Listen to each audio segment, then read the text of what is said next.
Mula sa Tuguegarao City, good morning everyone! Or as we say it in the Ibanag language, Diyos taumani ka mo ngamin. This is your King of the World. Samahan niyo ako para sa isang epic adventure at saksihan ang katuparan ng pinapangarap kong pag-ikot sa buong Pilipinas gamit ang mumunti nating motor. Ready na ba kayong lumarga? Let's go in 3, 2, 1!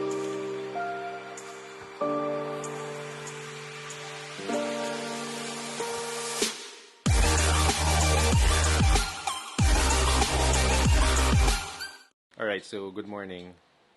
Day 2 of our Philippine Loop Adventure Tour. At nandito ako ngayon sa bahay ng aking sisterette. And I'm just preparing my stuff. Tapos, budget tayo mamaya. We're going to Camalic Albay and camp at Quintinan Ranch. Yun, so hopefully maganda yung panahon. Kanina umaga umuulan, pero ngayon umaraw na. And hopefully magtuloy-tuloy at makapag-camp tayo sa hindi basang lugar mamayang gabi. Ito pala ang kapatid ko. Hello. Yun. It's time to say goodbye to my sister once again. Bye-bye. Bye-bye. Alright. Day 2, hanap lang tayo ng gas station. And then we're off to the races. Let's go.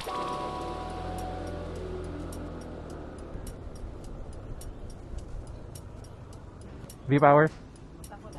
Full tank. Okay, so this is our fourth gas up for this trip. Po shout out po kay Sir Alfred, Junior Supervisor dito sa Shell San Pablo. So yun na nga mga kofun.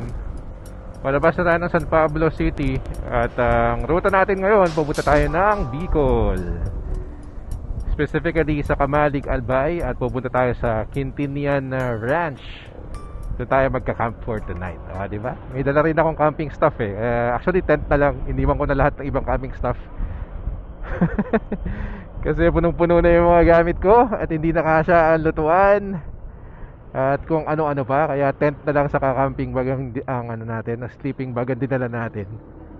Importante, feeling camping ko rin tayo mamaya.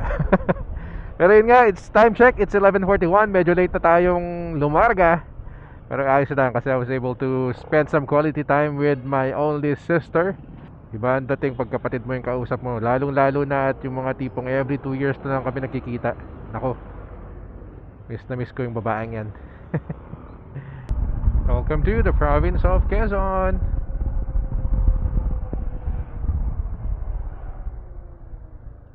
Yeah. Ano mo yung pakiramdam na kahit dumadaan ka ng mga police checkpoints saka ng mga HPG, yung ang gaan ng loob mong dumaan kasi alam mo wala kang violation, kompleto ka. Ganun dapat tayong lahat para di tayo natatakot bumiyahe, di ba? Mas panatag tayong bumiyahe dahil wala tayong kakinakatakutan. Welcome to the municipality of Candelaria. Cute dog. Welcome to the municipality of Sariaya, Quezon. Parang ayoko tuloy maniwala na ang pangit ng mga kalsada sa Quezon. Ganda oh. Sa kanluwag. Welcome to Pagbilao. St. Catherine of Alexandria on your left and Jollibee on your right. Ito na yata, nagbibigay na ng preview itong si Pagbilao kung ano yung expect natin mamaya sa Tagkawayan. Medyo masakit sa bangs to. Lubak ang lalaki. Speaking of lubak, dito pa rin po sa Pagbilao. Okay, dito na tayo sa may zigzag road. Okay, so we are now going up the Atimonan zigzag road. Malayo pa pala, kala ko dito na. Quezon National Forest Park, improved by President Ferdinand Marcos.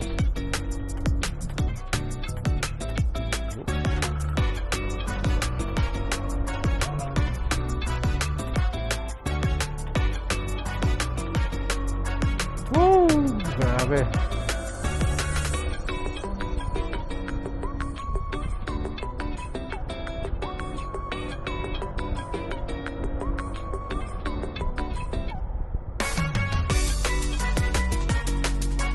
Up.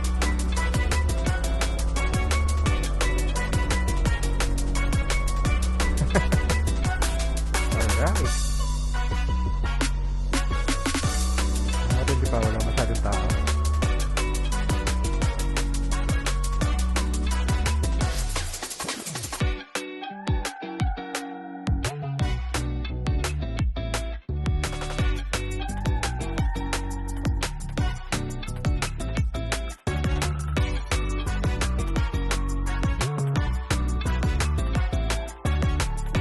Okay na. Thank you, Zigzag Road. Okay, Bicol Gaming na tayo mga kofun. Ang sarap dito, ang lamig.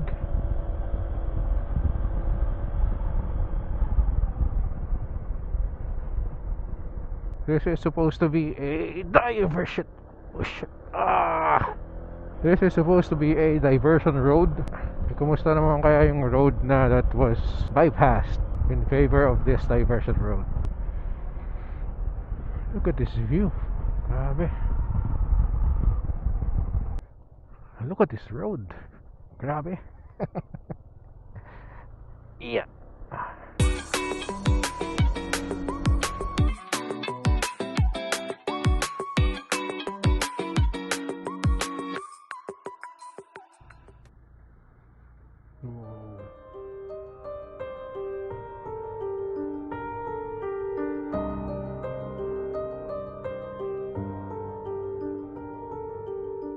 Mahuhulog yung sasakyan sa bangin.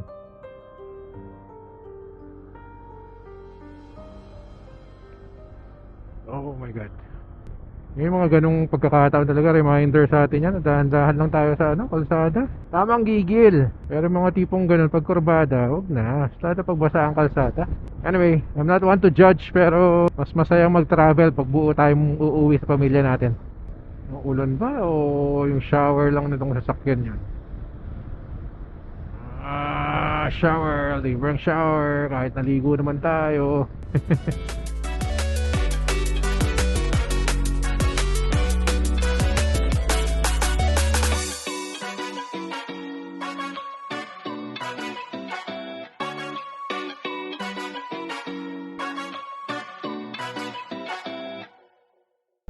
Welcome to Gumaka. Mga famous na kainan dito sa Gumaka. Ito mga to.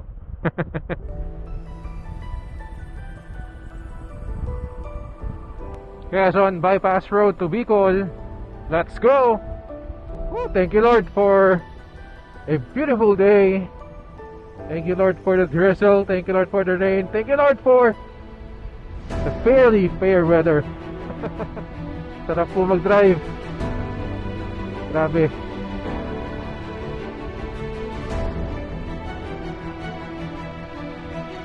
Awesome day so far.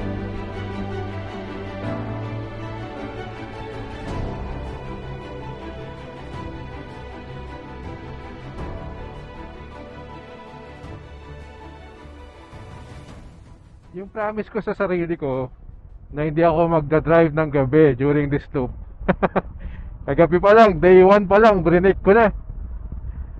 Tapos yung mga tipong ganyan kasi ang hirap na hindi mo tingnan. Ang hirap na hindi mo magmasdan pag nagkaroon ka ng pagkakataon. Kasi nakakagaan ng pakiramdam, promise. I'm not trying to be cheesy, pero yun talaga yung feeling ko. Daming tarik. Dahan-dahan lang tayo. Wow! Oh my god. Yikes.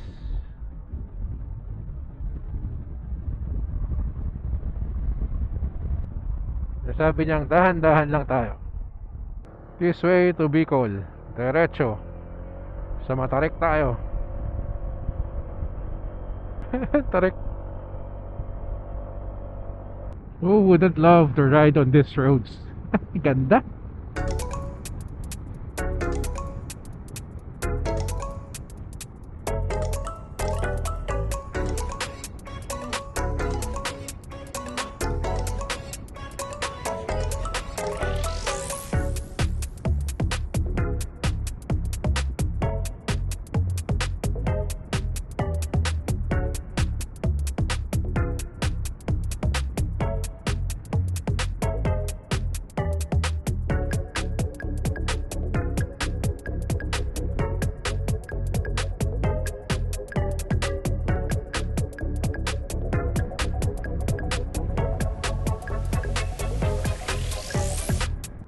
Tagkawayan na po ba ito?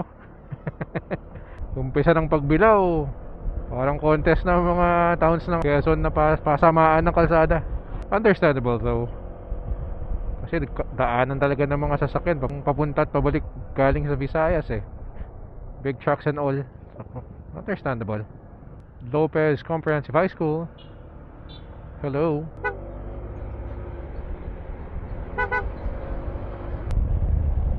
Oh. Shit.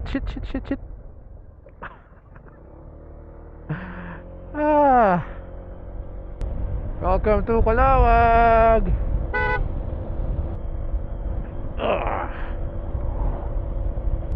Itong mahirap, biglang buhos ang ulan.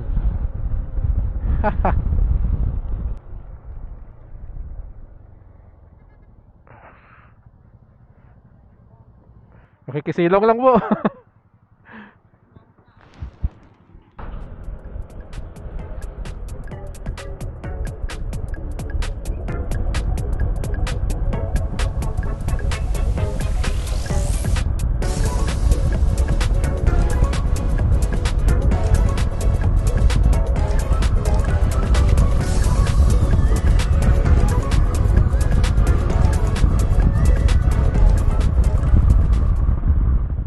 Time check mga Kofu, it's 5:23. Tayo po ay nasa Bicol region na. First time in Camarines Norte. Woo! Welcome to Bicolandia. Woo-hoo-hoo-hoo! Grabe. Sobrang na-excite lang talaga. May nabasa ko 342 kilometers to Macnog. Pero hindi pa naman tayo diretso dun ngayon. Pupunta muna tayo ng Kamalig Albay para i-enjoy natin ang view ng Mayon while camping. Di ba? Welcome to Tagkawayan, Quezon. Isa sa mga dreaded na mga towns ng riders because of uneven roads. Oh shit. So slow down, Kel. Pitada is not enough. Slow down. Pitada and slow down. Whew. There's nothing like a stray dog to pump your heart hard and fast. So yun na nga, bumalik tayo sa Quezon Province right after we passed the Welcome to Bicolandia sign. Kasi yung kanina, left dun sa fork, left going to Camarines Norte, to Caramuan yata yun. Tapos dito sa right, going to Legazpi and Matnog. This is the place that we need to go to. This is the way that we need to take, going to the Visayas and Mindanao. Ang initial plan ko actually for this loop is I'll go to Caramuan, kasi matagal ko na rin gustong puntahan yun. Pero naisip-isip ko, I'll take the quickest way to Visayas and Mindanao for the meantime for this loop. At unahin na muna natin yung mga lugar talaga na di pa natin napuntahan o mas mahirap puntahan because of sea crossings, yung mga Roro, ganun. Kailangan sumakay ng Roro. Kaya ang Caramuan kaya natin motorin. So next time for another adventure, para may puntahan tayo, di ba? Na solo lang o kaya naman masusulit talaga natin yung stay natin sa Caramuan.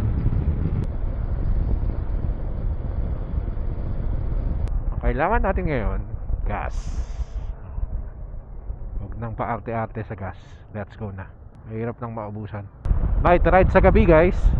Oh my god. Kailan mag-gasa na tayo sa kalsada, sumama din.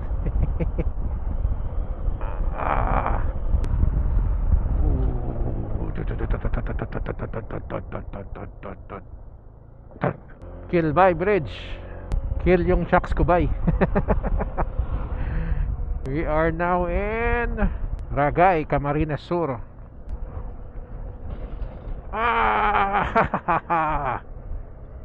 Recorded. I think this is going to be my last night ride na. Bad road conditions, kawawa sa sakyan, tapos I can't see clearly. Hirap. This is actually worse than the ones in Quezon, for sure. I'm tired. I think I used up all my reserves last night. Kahit medyo late na tayong dumarga kanina, eto, pagod pa rin yung katawan natin. Kulit ko rin kasi follow the game plan para hindi ko masyadong pagod. According to Google Maps, 2 hours 4 minutes to go before we reach Quintinan Ranch. But it also warned that the ranch might be closed by the time I get there. if Quintinan Farm or Quintinan Ranch is closed, might as well go to Sorsogon. Ayan na naman, sasagarin na naman yung sarili. Welcome to Naga City. Pag nag-Philippine Loop ka talaga, magiging boy first time ka eh. First time mo sa halos lahat ng lugar sa Pilipinas. Except for those who are season travelers, of course. Gabi na eh, wala tayong makitang iba. Ito na, muna, Vista Mall, Naga. Looks good. Time check, 9:40 in the evening. And we are now in Pulangi, Albay.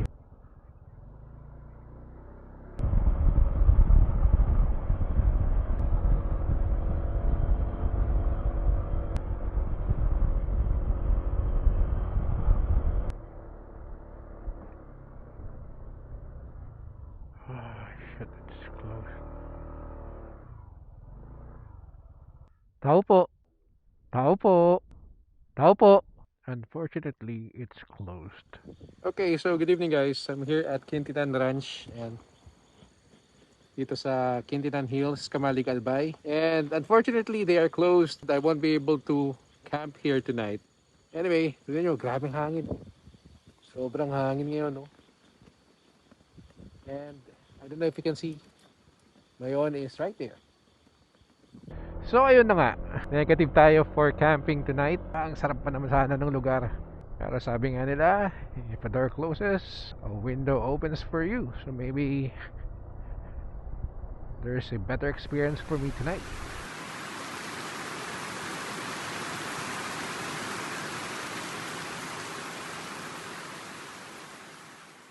Okay, tumila na yung ulan. It's time to go. Since na bulilyaso yung plano natin mag-camping sa Quintinan Ranch, punta muna tayong Mayon Lodging House. Magandang reviews, saka malapit lang. Let's go. Salamat, Best Oil sa silong.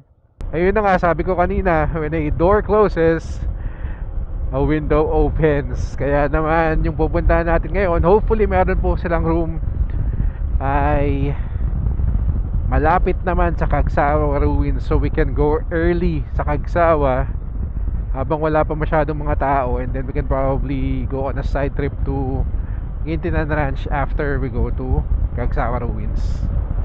Yun. So we are actually exiting Kamalig now and we're going to Daraga. Dun yung Mayon Lodging House. Uy, malapit din sa McDo at Shell. Sakto. Ito, Mayon Lodging House.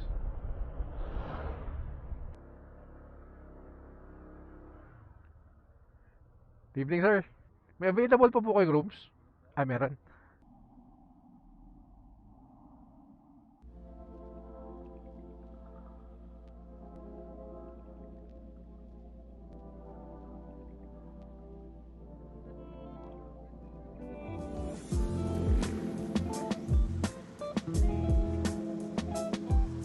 Siyempre, before tayo umalis, kailangan natin makita yung clear view ng Mayon.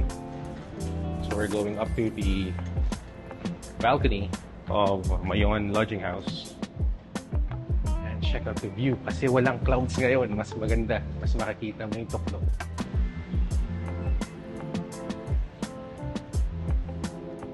O diba? Solid view.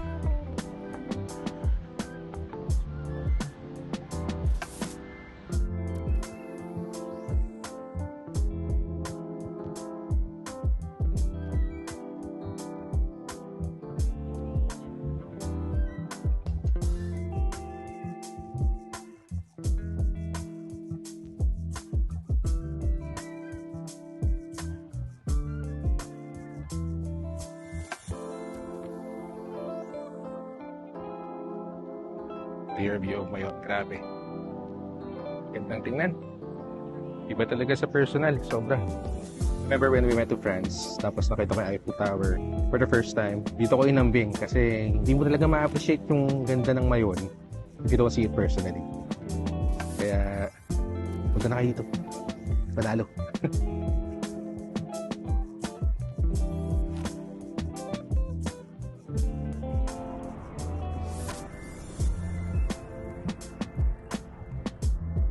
Yay! Finally, I see Cagsawa Ruins. Holy crap!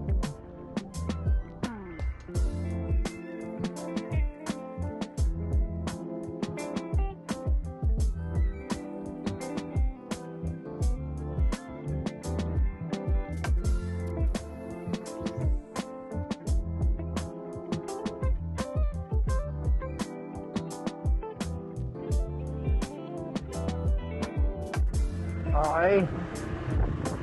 One more ikot before we go. Alright, very good. In the next episode of Gang of the World.